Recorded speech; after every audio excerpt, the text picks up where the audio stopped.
Okay, so we're here with Ross Dannenberg and Jamie Farinack. So let's hear about this series, Focus. Tell us a little about it. Focus is, it's basically four guys struggling in New York, writer, director, actor, musician. And they're just trying to, break into the industry. There have been a lot of shows that have been out before that kind of talked about the industry a little bit. They usually have four characters and it shows a little bit of the background, but they usually start at a place where they're already kind of successful. Our show does the exact opposite. They always say that it takes 10 years to break into the industry or 10 years to become an overnight success. Our show is kind of about that 10 years that you don't really know about, you don't really hear about, and we really tried to capture that in a really real way. Well, it's something that people might not necessarily relate to because it's a world they don't know, in the sense that not everyone's a struggling writer or a struggling actor. So it does introduce them to something new and fresh. Sure. These guys still have problems that they can relate to. It's how can I pay my bill? It's how can I pay my rent? Am I going to be able to pay for that subway pass that just went up? And if I take a cab, or should I walk because I can't afford the cab? And it's really about that real struggle, which a lot of those shows don't touch on. Yeah, I think, I mean, ultimately, like the characters of Entourage, the characters of Sex and the City, they had enviable problems. I would love my biggest problem to be what house in the Hollywood Hills I should buy. Or I have an apartment. Like I have an apartment in New York City for $750 a month rent, but I'd like a bigger one, and I've had this. But $1,000, that seems inexpensive. That seems really expensive for a one bedroom. It's like, really? Yeah. I mean, you know what I mean? I mean, their problems were enviable, and I think our characters' problems aren't. Two main characters are Randy and Justin, and they share an apartment, and that's sort of the centralized point of all the other relationships of all the activity is their friendship and their apartment. Right. And they are very different people. I mean, they are very much an odd couple. You have Justin, who is living in this apartment on the Upper East Side, and he has OCD. He's the kind of character that the hangers have to be an inch apart away from each other in the closet, and the table has to be completely aligned with the sofa with the chair. He's a neat freak, and he's very, very clean, and it makes him crazy if something's out of place. Yeah, and then Randy is the polar opposite. Randy is Oscar. Yeah, he is. I mean, he just doesn't care. It's not, it's. I think part of it might stem from the fact that it's not his apartment, but I think larger than that, it's not his concern that the hangers are placed evenly and that the table's aligned, and he would leave wrappers around and beer bottles around if it was up to him. He's kind of, in a way, I think, kind of stuck in that like fraternity college mentality. Yeah. A little bit. And I think when we were first talking about it, we kind of set it up like it's almost like it wasn't a choice to live together. It was definitely a conscious choice. They sought each other out and decided to live with one another because they needed to. It was a necessity, but they stick with each other because there is a give and take in that relationship. I think Randy definitely gets a stability from Justin that he wouldn't otherwise have. He probably wouldn't be living in New York if it weren't for Justin. Right. Whereas Justin he loosens up. He gets a little bit. Yeah. I mean, there's only, you can be only so pedantic and so anal about where your table is and this and that when there is someone around who just wants to have fun and wants to party a lot. Right. And you kind of got to loosen up a little bit by proxy. So exactly. And Justin is probably the most driven, most stable of the characters. And we decided to take this very stable, very driven character and make him gay. Every time I saw a straight guy and a gay guy in a show or in a movie, they were going to do like punchlines, and it was going to come from the who'd you sleep with, and then there was going to be a joke, and we like you were just waiting for the next dick joke, basically. Yeah. If there is humor, it's going to come out of the stories and the situation, and not necessarily the fact that one is gay and one is straight. And a lot of humor comes from the Justin character because he is gay and he has a very interesting predilection. Yeah, Justin. Yeah, look at your face. Yeah. Justin likes specifically chubby older men. And not to say that that's a flaw, but actually his OCD is more of a flaw. The OCD is more of a flaw, but the fact that he likes a specific type of man, it's not a socially acceptable taste. That's the best way I would put it. It's one thing to accept someone who's gay, and you kind of think, okay, well, they like this. They like the guy with the six-pack, and they like the guy who tans, and the guy who has the great hair. Not the guy who's like, has a big gray beard and he weighs 280 pounds and he wears Old Spice and burps. Not that guy. Yeah, Randy is that guy that's sort of like always got a drink in his hand and got a girl on his arm, and he seems like the old Sinatra. Yeah, like this fun, like it's just this. I'm a cool guy. I'm exactly like wherever he is exactly where he wants to be, and it's the place that you should be. Like you're not there, but you kind of want to be there, and you want to be there with him. Yeah, right. Because he makes it more fun. But we kind of, I don't know if it was a conscious decision or not. What we wanted to do was kind of pull back the facade of that a little bit and say, okay, well, you know what? If this is a guy who always wants to party and go out and have fun, you know, there's a reason why he always has the drink in his hand. There's a reason why he always has a girl on his arm, and it's because he's an alcoholic and he's a misogynist. And those are actually real problems that manifest themselves into a fun personality. But that doesn't take away from the fact that he is a very damaged person. Sure. You know? It's a character that I think, if it's cast right, will be amazing to watch and a lot of fun to watch, because Charlie, if nothing else, breathes life into the series, into the situations he comes into. He has a unique perspective. Yeah. So would you say that Charlie is the comedic relief? He is a comic relief. He is a little bit, yeah. He's one of those characters in the first season.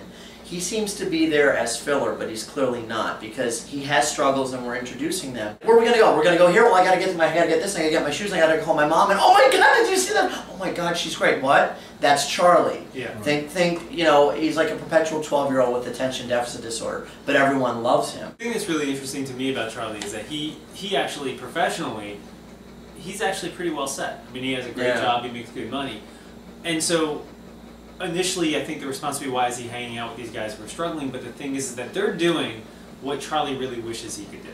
But he Charlie has this great job, wants to write, and he just wants to throw himself into it, but he has this fantastic job that he can't bring himself to walk away from.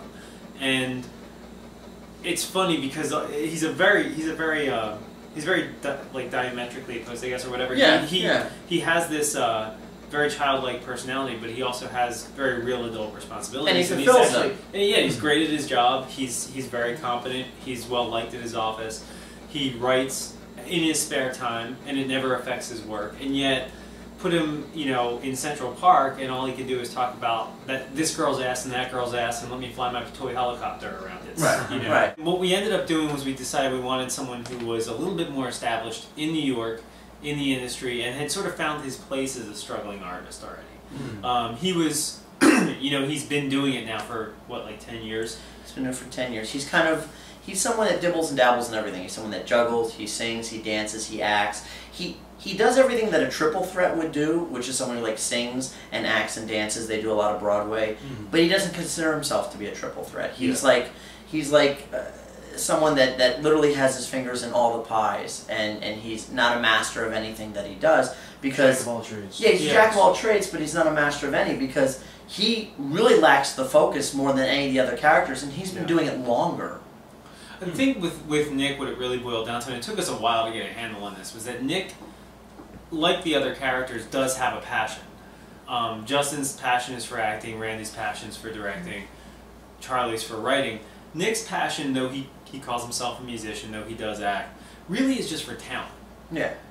Talent just gets Nick off. He loves it. And that's why he sees jugglers and he's like, well, I want to try that. Because that's a talent, and I love to be able to do that, and that's marketable, and it could help sell me. So like a skill. Yeah. Like a skill fanatic. Yeah. It's like an adrenaline junkie for talent. Yeah, it's like the difference between having a toolbox and having a tool chest. Like he thinks that the more tools he has, the more successful he'll be, and what he doesn't realize is that all he's doing is collecting tools. Sure. Right, and he's not building anything. Exactly. Yeah, wow, that's a metaphor we stumbled into. Yeah. Nice. It's right there, man. Yeah, well, it's writing together for a year. You know? Yeah. Tell me about that. So, what do you guys all about? You guys created this. You guys have a relationship yourselves. Tell me about yourselves a little bit. How you guys came across meeting each other. When we first met was when, because we were in the same troupe. There were different troupes for the theater company, but they had an all-troupe audition for like a little sketch comedy that they were going to do. Yeah. I mean, we just started talking, and we found out we had very similar backgrounds. We were actually kind of fed up already with the theater company, although we still had a long way to go with it. Yeah. And we found out that we had a lot of similar tastes. And that was like the first night. We just hung out, had a few drinks, and it was a good way to get to know each other. Yeah. And then We both we both kind of really love 70s filmmaking. We were both from Pennsylvania. We were both new to New York. Yeah, we both, you know, struggling with money. Yeah, both loved acting our whole lives and kind of stayed away from it or went into it, but like always on the borders of it, never really knee deep in. Right. My background's more in writing and more in directing. And mine was more in acting. And he actually was really instrumental. He kind of kept pushing me to write. And one of the things that he would push me to write was, let's just write this. You know, we would be talking and hanging out and kind of joking around. And I would say something that would make him laugh, or I'd tell a story, or he'd tell a story, and he'd be like, why aren't we writing this? Why aren't we writing this? You know? And I'm like, I don't know, dude, because it's not that interesting. And that was actually I think that was my stock response. And then you guys write 8 episodes. Well, no, it wasn't. No. I wanted to write a movie. Yeah, he really did. I wanted to write a movie. Started out as a movie. Yeah, because what happened was I was fed up with TV. I was fed up with. You didn't watch TV, really. Yeah, I can't afford cable. Structure to a film is really it's really exact, and I could just see if we're starting at the starting point that we wanted to, with these guys very, very fresh to New York, very young, green in the business. I couldn't foresee telling their complete story in like an hour and a half. A 3-act, hour and a half, 2-hour structure. Yeah. And I kept pushing them, like, I was like, this is no. What's the process of your writing? Like, how did you guys?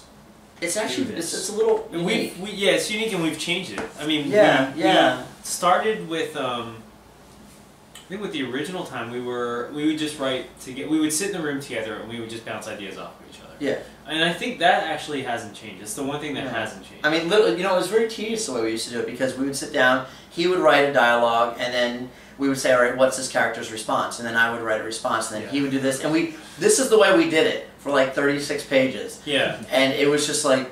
And I would run with the dialogue for a couple pages, and I'd give it back to him, and he would be like, I don't know about this, I don't know about this, and we'd sort of nitpick it apart, and then we'd rewrite it, and it was... He'd leave the room sometimes, seriously, and then I would write it, he'd come back, and he'd look and go, okay, yeah, no, do this, and then I look at him and go, it has to be something like this, we need this moment, or he has to say something like this. I would pace the living room and just say, it needs to be this, it needs to be that, and he would just be sitting there with his eyes go back and forth, and he'd be like, I got it. And he'd write and be like, that's what I've been trying to say. Yeah. I mean, honestly, to boil it down, I think our process really, really boils down to one-upsmanship. I think we know this well enough that we're trying to keep ourselves interested. Right. So he came up with a good, with the final episode, he came up with a great powerful ending, and I was like, yeah, well, watch this, and wanted to, one-up him, but the only thing that benefits from that is the series itself. I think the power with it is that it's familiar enough that people will get sucked in just by the general idea, like 4 guys living in New York, and it's different enough to keep people watching. Right. Right. And I think that's from the consistent feedback I've heard is people will read the pilot and they're like, I kind of want to see the second episode. They read the second episode and like, I really want to see the third. They read the third and it's I can't wait to see the fourth. And then and the fifth, and then like, oh my God, what's going to happen next?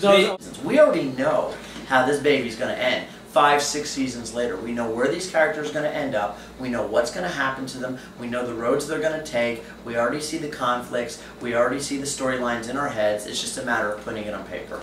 Yeah, we've thought it through that much. Yeah, I mean the reason why I think it's sustainable is that it's in the first season or the first 8 episodes, we've introduced conflict, but the conflict's all external.